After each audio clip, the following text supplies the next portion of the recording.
And good Monday morning, peeps. My mouth works. It hurts, but it works. And the swelling is mostly gone down. So thank you for being patient with me on that last week. Oh my goodness. Friday was not my best day. Alrighty, what we've got here is the giveaway tool because you know me, I like to end on some confetti. We have to end with celebration. I'm doing something a little bit different today. Let's turn off the banner first, and you know the drill. What all the YouTubers love to see is that you guys hit the subscribe, hit the bell for notifications, and uh, and the hashtag peeps, which is what I really want. I want interaction. I want interaction on these things, right? Um, and uh, and so yeah, so there you go. I'm going to come up here to the comments and show you we're doing something a little different today. I am broadcasting on Facebook. So there you are with the Chicory Checks. Good morning. Good Monday morning, peeps. There we are. And I'm also broadcasting on Chicory Chicks YouTube channel, which is just the Chicory Chicks, where I started this broadcast with, it was with the renamed is my main channel, and I split it up. I'm still debating on how great of an idea that was. I think I'll probably still go back and forth on it for this whole year. I renamed it from you'll still see at Lori Sailiata on there, but the Startlingly True seemed to be a bit better fit for what I've got in mind for the channel. And really, that's if I look at that, then that reintegrates all the things that I split up anyway, which is kind of the thing that I'm thinking on right now. Is like, well, here I've been neglecting it because I've had to split everything up from it, but really everything falls underneath that umbrella, whether we know it or not. And is this the best SEO? Hell no. I should not be broadcasting on two YouTube channels with the same content like this. This is not going to win me any bonus points on the Google algorithms, the YouTubers algorithms into getting any one of these things to an audience. So, but I'm still in the early experimental stage. So if I'm going to make a hot mess, I'm going to be doing it now. That's my attitude with this. And the people who are interested, they don't care about the algorithms. That's my philosophy, and I'm sticking to it. So what we got to do is we got to start collecting those comments, and we've got 2 entries because it's only counting my YouTube channel as one, even though I've got 2 YouTube channels going there. So it knows, and YouTube knows. So hopefully that's not going to be too much of a stretch for it. Alrighty. There we go. So I'm going to hide that because I'm going to be putting up our quote of the day. And here we are. Here we go. And it's Mark Twain today. Mark Twain. And I've got a few things to say about that. I've got a lot to say. I betcha are not surprised at that. Like I said, so I had oral surgery last Thursday. It was not just under an hour. It was almost 3 hours. So my ability to ascertain how much time it's going to take me to recover was sorely mistaken. I have to go back on Wednesday to have some more procedures done and to have them check this because it's still not quite right, but oh, so much better than what it was. This is, if you've been following along a little bit, my jaw was broken in 1978, and I've had chronic problems with things ever since. Because when my jaw was broken, it created fissures and cracks throughout my entire jaw, the roots of my teeth. So it's been slow, and it's been hard to get good dental care. And it's interesting because it was domestic abuse. It was my adopted father, right? But my parents still are considered notable people of the town, so nobody wanted to say it out loud, right?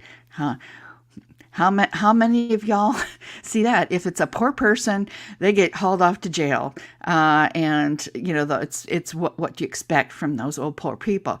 When you're people of interest, well, you're celebrities and you're exceptions. So it's like blame the victim, right? But anyway, so it's emotional. Definitely emotional, very emotional, but it's also highly physical, right? I mean, you cannot wish this away. You cannot pretend that this doesn't exist, and to be dealing with it for this long is just really kind of a hard thing. So that's what I'm dealing with right now. So it's going to be I'm going to be a little extra spicy as this goes down because, like I said, there's a lot of emotional baggage attached to this thing as I'm 62 years old and still dealing with stuff from when I was 17 and beyond and before that, right? And it's physical. So you can't say, not that the psychological is less wounding or whatever, but you cannot ignore it. You have to deal with it, especially as you age, because these things they just get exacerbated with age, right? Oh my, that was a word to say, exasperated. My mouth is still swollen. I still have, back in here, it's still my tongue. Oh my God. But it's so much better than it was on Friday. Ain't no way Friday. I thought, in my normal, we'll give it a go attitude, I was still thinking that even though I felt awful on Thursday, that, just a good night's sleep and I'll be fine by Friday. Nope. No. Oh my. Eternal optimism of a Leo ascendant. What can I say? All right. You can't depend on your eyes when your imagination is out of focus. And how appropriate is this, right? And that's what it is. It's when your imagination, there's the other saying that I put on the description of this, and that is they say seeing is believing, but really the opposite is true. Believing is seeing. And that's what I'm dealing with here is right. So did I go to school with my jaw broken in 1978? Hell yes. How many people actually saw that my jaw was broken? How many people saw but were really happy that I came up with an excuse that made them not have to look at the situation too hard, right? Yeah. So that's part of the thing. Now, Mark Twain, interestingly, even before I was going on this, because, my jaw really still hurts right now.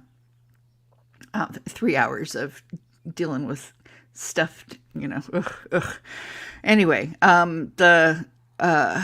even though this is definitely front of mind because it hurts, the thing that I was when I did this, I didn't, because the surgery kept getting rescheduled. I didn't know that this was going to correspond.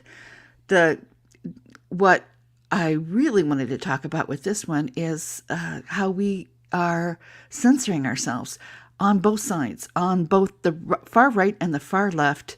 And is there even, right? I think it's just mainstream. We are censoring ourselves because it's too uncomfortable to see. We are, and that's the same thing with my parents. It doesn't matter their politics. Nobody wants to see that. They don't want to see it. It's too uncomfortable. It makes them feel too vulnerable to look at it and to do something about it. Because if they see it, then they have to do something about it, and they didn't know what to do, and that would leave them vulnerable.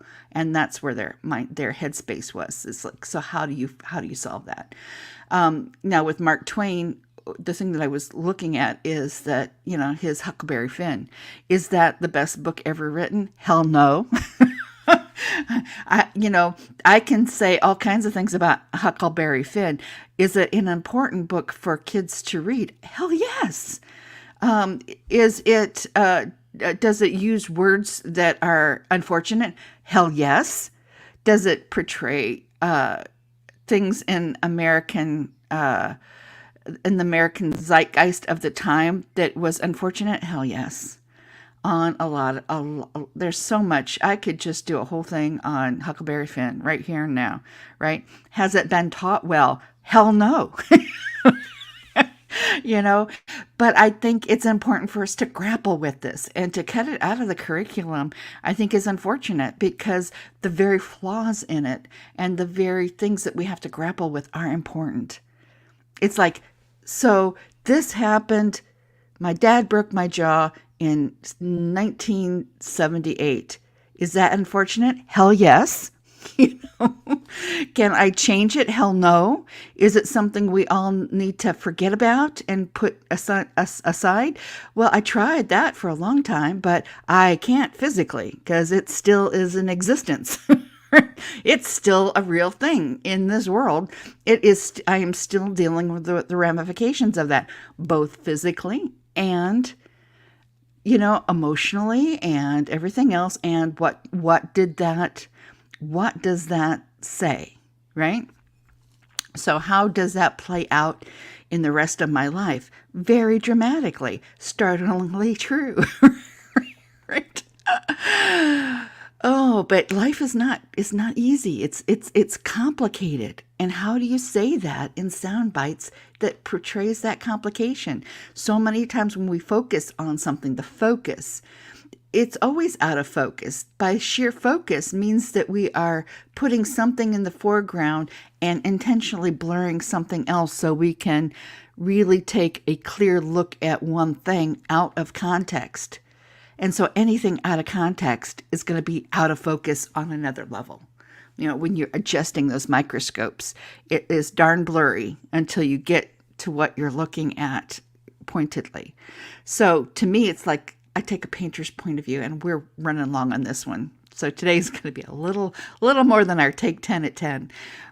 But I think it's important. I think it's important that we understand that it's something that I really want to explore in other ways, in that we think we're going for the truth of something, but we're really blurring the outer edges of it.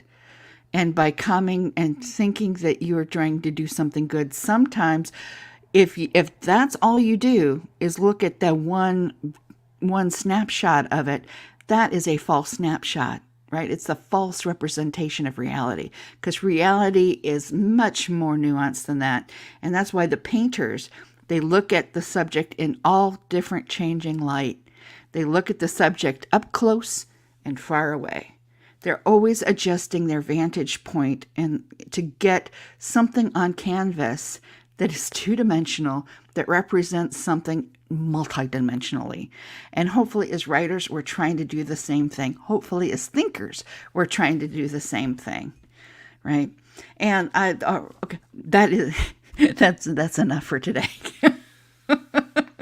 That's enough for today, because I am still recovering, and B, this stuff, to me, it needs to come out in drips by drips. It can't come out in just huge tirades, right?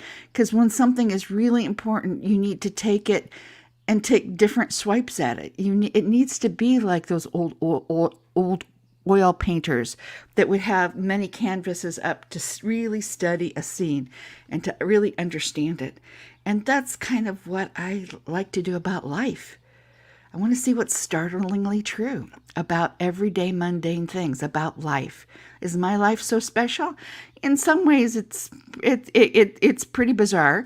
In other ways, it's incredibly mundane. And so I'm hoping that you guys come on the journey with me, because I think it's worth exploring, and I think these dialogues are worth having. And to me, this is a dialogue. This is why I go live. You guys aren't in the comments robustly right now, but I'm tenacious that way. Give us some time, and let's hopefully a community comes together and starts having meaningful discussions live in real time about these things. And it doesn't mean that you have to have every credential, all the letters behind your name to have an opinion about something.